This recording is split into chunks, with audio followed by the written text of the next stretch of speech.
the Pod Network Entertainment. Ladies and gentlemen, our special guest, Artful Dodger. Wow. Rewind. With the crowd say bo, Bo. selecta. Rewind. Pretty With sure the it's not crowd say Selecta. bo, selecta. Ano? I'm pretty sure it's not Selecta, but okay. Di ba bo, selecta? Bo, selecta. You know actual lyrics?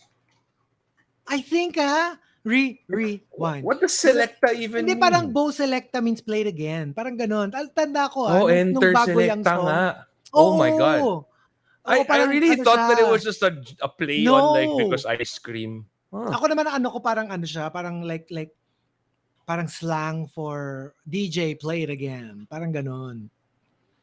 And the crowd say, what is Bo Selecta? Bo Selecta, parang play it again, tama ba? Basta ganon yung tanda ko eh. Because I asked that same question when the song was new.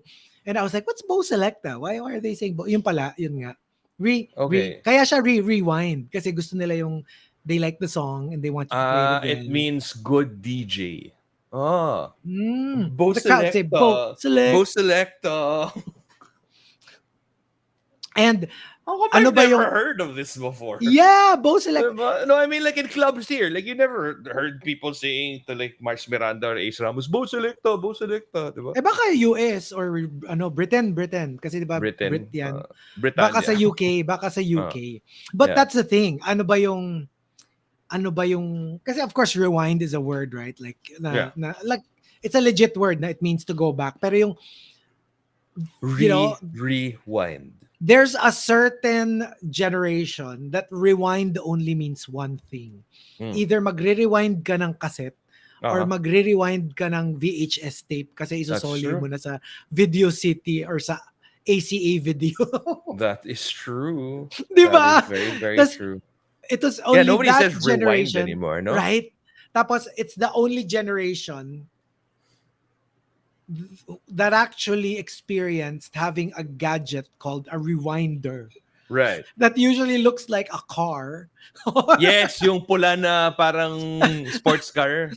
It looks like a sports car, which is basically just you put the video cassette inside the VHS or the Betamax. Tapos magre-rewind siya. Kasi pwede mo siya gawin sa player pero nakakasira. Yes. Pag dun mo nire-rewind. You want to take care of the head kasi, di ba? Of the that's really what they called it. The head of the VHS or the Betamax. The tape head. The tape head. So, but yeah, it's true. And we're doing that because cassette tapes, I miss them. Lordy. You know, I was just because I watched this show with my wife and with Colleen, and then that's what we both remembered. Na parang not cassette tapes per se, but I miss music shops. Alam mo yung just that experience of going to like Tower Records or M1 ba yun? M1 ba yung nasa Mega Music Mall One! Music Oh, One, Music di ba? One! Tapos yung sa dulo my nung gosh. sa dulo ng row, whatever the hottest CD would be, yun yung nakasaksak doon sa CD player. Tapos you Wait, just meron put on pa. like headphones. Odyssey. Odyssey. Oo. Di ba yung Odyssey? Yes. Tapos I remember, this was pre like piracy and all that and whatever. You can actually go to like, I think it was Odyssey ba yun? I remember pa in Green Hills. Tapos, of course, you can buy the tapes, right? And all that. But you can also order like mixtapes from them. This was pre-Napster, so hindi pa masyadong big deal yung that whole, copying piracy, whatever. Like, I mean, legit music stores can like record that for you. Kunyari, I'm bilhin yung 20 albums. Di ba? Wala kang budget. Gusto mo lang one song from each. Yeah. They have a list. Really? I never. Oh, you know what? If I still had those tapes, that would be like gold to me. Like, because the song selections, I don't know. I can't even remember them anymore. But I'm pretty sure those were my most favorite songs of that era. And what I would give to have that playlist again. But yeah. Oh, I never encountered that. What naabutan ko yung mga compilation, yung mga compendium. Remember those? The like kunwari parang stratosphere, like the best house/techno music Pero nandun na. naabutan mo ba pa ba talaga yung, kasi what really figures in what we're going to be talking about today Yeah. is the Walkman. And Of oh course. my Yes. gosh, my Actually, I had a Walkman memories pa. of the Walkman and later the Discman. Naalala ko pa, ang yabang mo pa pag yung Discman mo merong anti-jump technology. Yung pwede kang Yes. mag-jogging na Pag 10 seconds, di ba? Para 10 seconds, skip technology. may skip technology siya kasi syempre CD yun, di ba? So obviously pag naalog, titigil yung music. Yes. Parang as the technology got better, yun, meron na you can, di ba minamarket pa nila na yung mga nagja-jogging, tapos may dalang Discman. Oh, the memories, the memories! And so essentially what we're going to be talking about today is a show that deals heavily on this. But before everything else, we'd like to introduce you to the show. Welcome to Only Fun. His name is Chico Garcia. And his name is Gino Killamor. And yes, what we're talking about is A Time Called You. All right. Alam mo, no, when you think about it, ang dami talaga sa mga Korean titles. Ang weird ng title. You feeling ko talaga badly does translated. Does it make sense? Oo. Kasi A Time Called You. Anyway, so in a nutshell, I'm also still trying to figure out like what exactly is happening. I'm already on like episode 5, I think. Episode 5 of it, because obviously I liked it, and that's why I'm on episode 5 already. It's just one of those like, okay, so simple premise niya is girl from present has boyfriend from present. Boyfriend from present dies or is missing because of a mysterious plane crash or something like that. And then girl from present basically sees this photo of her guy in like high school or something. Pero it's not, she doesn't think it's her. But the girl looks like her also. Like her. Everybody thinks it's her, but she can't remember it. It's not her daw talaga. And then she puts on like this, she listens to this Walkman specific track, and then she's teleported back. Ito yung magulo. Kasi we've seen iterations of, you travel back to the past, but you travel back to your old self, di ba? We've seen that plenty of times. But yung magulo dito, she travels back to what looks like her, but she doesn't remember this time because that's not her childhood, but she's in someone else's body. But who looks exactly like her. And also, the consciousness of this young girl is inside of her brain. Like, she's basically a passenger along for... So, kunwari, ang older version, obviously si Chico. Kunwari, ako yung younger iteration mo. Hindi, I'm just making it easier for people to understand. Let's just say I'm your younger iteration. Your consciousness travels back into my body, but I am stuck inside this gorgeous, youthful body that you are currently inhabiting.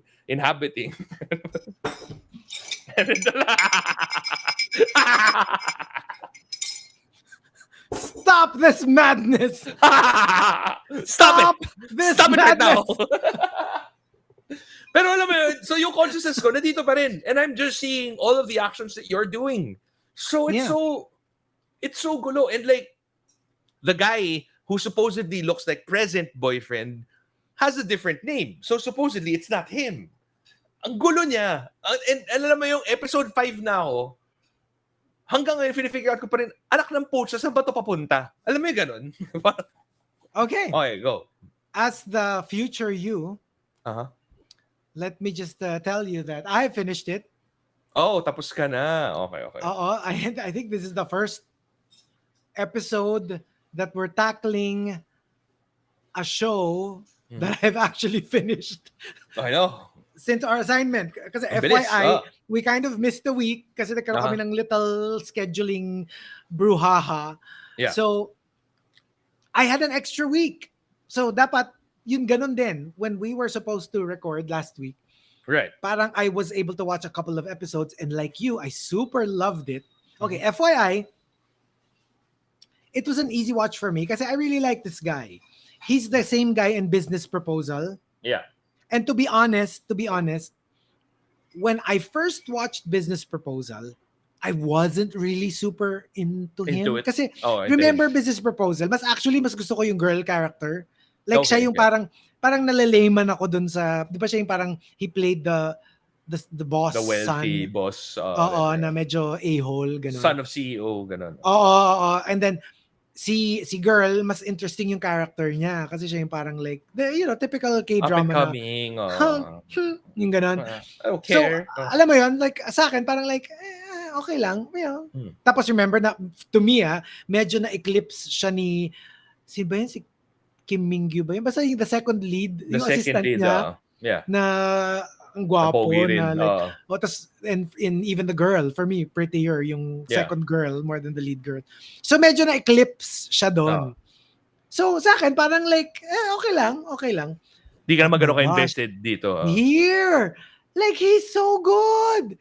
Like, actually. Like, especially in he's the so good episodes. at that. I love him as a younger person. Alam mo yung parang like when he was his high school self, like he's so charming, he's so disarming, alam mo yun. And ang galing nilang dalawa, to be honest. Girl and boy. Napaka ganda nung delineation when they're the present couple and when they're the past couple. Like you know that I know who this is. Kahit hindi nila sabihin na I'm new girl, I'm old girl, parang like I know. Just by the way they move, by the way they talk. Ang galing. Actually, I was about to say, ang galing ng nung delineation nga nila na parang even if it's only the consciousness that moves to the younger body, you know na parang, okay, she's aware that she's like 36 years old. Alam mo yung gano'n, na parang, and then I really like the fact that it raises a lot of these questions. Na parang kasi kunwari parang, younger girl starts out to be very mahihain, you know what I mean? Like, doesn't really talk to anyone. Wallflower, socially awkward and whatever. And then this 36-year-old consciousness inhabits her body. And all of a sudden it changes. You know what I mean? Like, she's so easy to talk to na, she's more confident. Alam mo yung parang, and not in the, you know how Filipino series will do it, na parang confident na ako, gandang-ganda ako sa sarili ko. Not in that way. Like, it's more of like, I don't think I'm super pretty, but like, I also don't care about what the F you think about me. Yung ganong vibe na parang, that only comes, I feel like, with age. Na parang, you know how when you're younger, you're so unsure of yourself. When you're older, there's still some uncertainty, but like, you also already know what you like, who you want to hang out with, who you don't want to hang out with, what kind of shit you'll take from people. Alam mo, ang galing nung, and it super shows in the way that they portray their characters, which for me is like, hayop, ang galing. Tapos si Guy naman, ang galing din niyang magpabata in the sense na para, galing. Yes! Actually, for me, mas mahirap yung ginawa ni Guy. Si An Hyo-sop. Kasi the girl, merong physical change.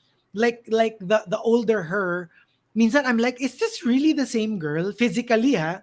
Kasi pag nandun siya sa 80s girl, maikli yung hair niya, and my gosh, it's almost like a completely different person. Yeah. Like, I have to like connect na, siya ba yun? Tapos, pag yung modern version of her, gandang-ganda ako sa kanya. Parang ang chicks niya dun sa bagong version. For me naman, I'm actually not attracted to any of them. Like, on a physical level, like, hindi ko sila crush or whatever. Pogi si Guy, yes, I'll give him that.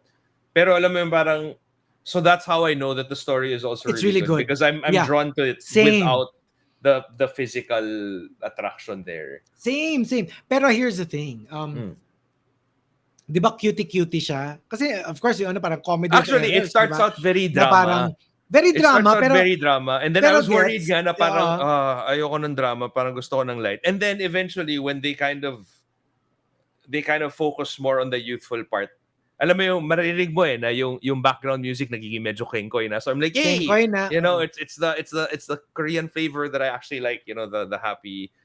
So I'm assuming it's going to change because of the face that you have. I figured as much. Yeah, like, it's going to be heavy drama. Like, my gosh. Pero acting-wise, you'll go, oh my gosh, these three, Yeah. they can act. Like, I wouldn't be surprised kung puro nominated sila sa, yung ano ba yung Oscars nila, yung Baeksang Awards or something. Oh my gosh, they're so good. Like, I just didn't know. Like, even this guy, I didn't know that he could pull that out of his hat. Like, ang galing. Pero, okay. Advice without spoiling anything. Until the very end, you're going to enjoy it the way you enjoy it now. Kasi ako, I was really into it. I was like, oh my gosh, it's so good. Episodes ba? No. Ano lang? Less. Yeah, like 10 or... Oh. Yeah, konti lang. I mean, you can finish this really, really fast. Shorter than the usual. You will enjoy it. Mm-hmm. It's really good. Mm-hmm. But don't bother trying to make sense of the time jump shiz. Oh, okay. Because that's my thing. Oh I love my gosh. No. Figure out that stuff. You're going to spoil it for yourself. Kasi nothing makes sense, to be honest. Even until the end, you're like, huh? Ano yun? Paano nangyari yun? Like, just be there for the ride. Just be there for the ride. On the 5th episode, oh my God, sabog na. Alam mo yung, the entire time that we're watching, Colleen and I are discussing, like, wait, if it's just the consciousness that went back, this is probably why the uncle remembers this, blah, blah, blah. Don't do that. Nakakabaliw siya. Like, nothing makes sense by the end of it. Natatawa ko kasi talaga ako, like, guys. Ano like, nangyari? Don't make of the... Kasi, di ba, I was going to say, I wanted to start this off actually with like, any form of like movie, TV series, whatever, that will involve time travel is looking for a headache. Naghanap kayo ng sakit ng ulo kasi you're going to have such a problem with any time loop story. Di ba sabi nga nila, they have yet to come up with a movie na, a lot of good movies that involve time travel and time loops and time whatever. Yeah. Pero yung actual make sense of the time jumps, parang wala pang nakakagawa. Like, there's always some sort of problem with there's a loophole. Well, but that's also because we haven't figured out time travel. So no matter how correct you think you are, you're probably wrong. You know what I mean? Like, so medyo may ganun siya. And you know, a lot of the other stuff na I don't want to get into. If you try to like, if you try to kung ganito yung nangyari, bakit siya ganito? Okay. Just enjoy yun pa naman yung ginagawa ko the entire time. Alam mo yung parang I was really and like... remembering, right? I'm like, so what was that? So sino yung kausap na dito? O sino yung ganyan? Girl, pagdating mo sa ending, nothing tapos yung figure out ko lahat na parang, wait, kasi diba there's the best friend, si Hearing Aid. Si Hearing Aid, Si Hearing Aid. Pero parang yung ugali ni Hearing Aid is more akin to the ugali of the OG boyfriend. It just so happens na yung mukha ni OG boyfriend, mukha ni young guy, ni whatever. I don't know why I find it so hard to remember their names. But basically the young boy, the young handsome dude. So in my head, I'm thinking, baka si Hearing Aid talaga to. Alam mo yun, tapos parang his consciousness, because he was in this mysterious flight, whatever, moved back to the consciousness. I don't know. Ang daming ganyan. All throughout, na parang like, I think I just cracked it. And I think they're doing it on purpose. Yung ganito. Yeah. I'm pretty sure they do it on purpose. Alam mo yun, to mislead. Na parang, pero ma-enjoy mo siya, ha? Don't get me wrong. Yeah. I'm just saying, don't put too much thought into it. It's not just like one of those. Just enjoy it for the just ride. Just enjoy. I'm just talking about the time jump, like logic. Kasi hindi siya talaga logical up to the very end. Marami kang makikitang loophole na parang, paano to? Kung ganito, nangyari, bakit ganito? At saka, paano to nangyari? Ganito. Yung gano'n, like, don't. Kasi nga, parang the rules they pick and choose which rules they will follow when it comes to time travel. Gets. I guess, yeah. You, kumbaga parang watch it on a surface level. Don't try to understand the science behind it or anything like that. Okay. You know, this is not going to be like don't think na, kasi hello, even with the mga MCU, di ba? May mga problems tayo sa mga, if that's the case, then bakit ganito? Di ba? Yung mga ganon, like, but baka para siyang Tenet in the sense na, you know how like Nolan loves the concept of time, right? Like, and what's this Matthew McConaughey space film that they did? Interstellar, you know, had some pretty sound, you know, theories on how time travel works and whatever. Pero Tenet daw talaga parang you have to watch it like 4 to 5 times to really grasp the concept of what the F is happening. Maybe with this, it's more of like, you know what? It's just a backdrop. Enjoy ka na lang. Yun. No, I mean, you hit the nail on the head. That was exactly it. Yung parang, you know, this whole time thing, that's not the forte of this K-drama. Of this show. It's not about that.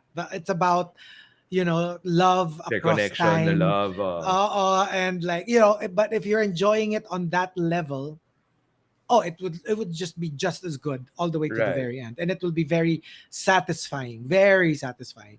Wag mo na lang mapufrustrate ka lang kasi pag in-insist mo na dapat tama yung mga theories nila on time travel and stuff. Tsaka anong weird sa kanya kasi hindi lang siya time travel eh. Meron nga siya nung parang time travel. Oh, okay, I'll just get into one part of it na siguro safe pa rin to tell you naman even if you're just at episode 5. Don't you just find it so weird? Ito, I'm telling you now, walang sagot. Don't you just find it so weird? Kasi parang lumalabas, parang they're both jumping into old versions of themselves, right? Medyo may ganung aspect siya.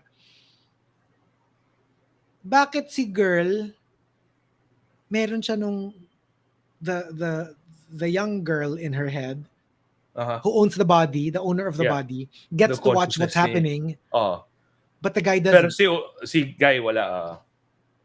Mga ganon. I don't know. Yung gets, yung parang like, bakit? How come this rule doesn't apply to you? Doesn't apply to this person. But it applies to the other person. Among others. Marami pa siya na parang, but all in all, bakit ganito? Oh, it's so enjoyable. And it is an enjoyable highly ride, recommend it. Again, wag ka na lang mag-nitpick about the science, quote-unquote science of the series. Kasi, marami siyang mga unanswered questions by the end. But if you just enjoy it as is, it's very enjoyable. Highly recommended. All right. But A Time Called You, that is what it is called. That is what the show is called. That is currently on Netflix. Tapos na everything. Right? Yes. By now, no? Okay, so all 10 episodes. Just go ahead and check it out there. But of course, we want to thank our partners, the Pod Network Entertainment. Do check us out on social media. It's at OnlyFunPH, at Chico Garcia for him, and at Gino.Killiamore for me. So, you know, you might be confused. I'm not actually the younger version of Chico. It may look it. We know. But I'm actually... We know.